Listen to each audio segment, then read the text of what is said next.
एक महान संत थे जो बहुत ही प्रचंड तपस्वी थे।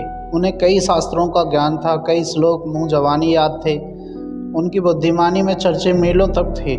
संत दिन रात प्रत्येक पल भगवान की भक्ति में लगे रहते थे, कठिन से कठिन तपस्या करते थे, लेकिन उन्हें सेवा में रुचि नहीं थी। उन्हें लगता था सेवा से ज्ञान नहीं मिलता, केवल ईश्वर के ध्यान से ही जीवन तरता है। इसलिए वे दिन रात ईश्वर भक्ति में लीन रहते थे। ना उन्हें किसी से कुछ लेना था ना देना, ना किसी का भला करते थे और ना ही बुरा।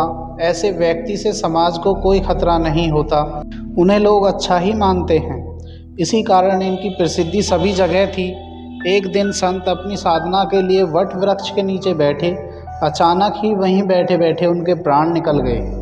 मृत्यु के बाद जब उनके सामने चित्रगुप्त आए तो उन्होंने संत से कहा, हे तपस्वी, तुम्हारी तपस्या और ईश्वर भक्ति को देखकर तुम्हें एक कुलीन प्रतिष्ठित परिवार में अगला जन्म दिया जाएगा। यह सुनकर संत दुखी स्वर में बोले, हे चित्रगुप्त, मैंने वर्षों तपस्या की, उसमें कोई कमी नहीं रखी, किसी प्राणी को दुख नहीं दिया, फिर भी मुझे मोक्ष की प्राप्ति क्यों नहीं हो रही है। इस पर चित्रगुप्त ने संत को धर्मराज के सामने पेश किया। संत ने अपनी सारी व्यथा धर्मराज से कही, अपने सारे धार्मिक कर्म कांड के बारे में विस्तार से कहा। यह सब सुनकर धर्मराज मुस्कुराए और उन्होंने कहा, हे वत्स, वास्तव में तुम मानव धर्म को जान ही नहीं पाए। मुझे पता है तुमने कठिन से कठिन तप किया, किसी को कष्ट नहीं दिया, लेकिन तुमने परोपकार भी नहीं किया।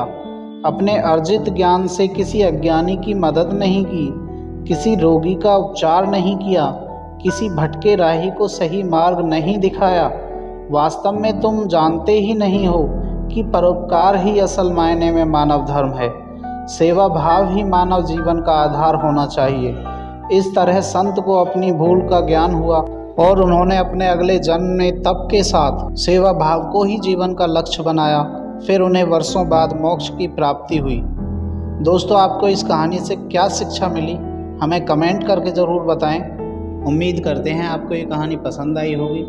अगर आप इस चैनल पर नए हैं तो हमारे चैनल को सब्सक्राइब करें, साथ ही साथ बेल आइकन दबाएं और लाइक और शेयर करना ना भूलें।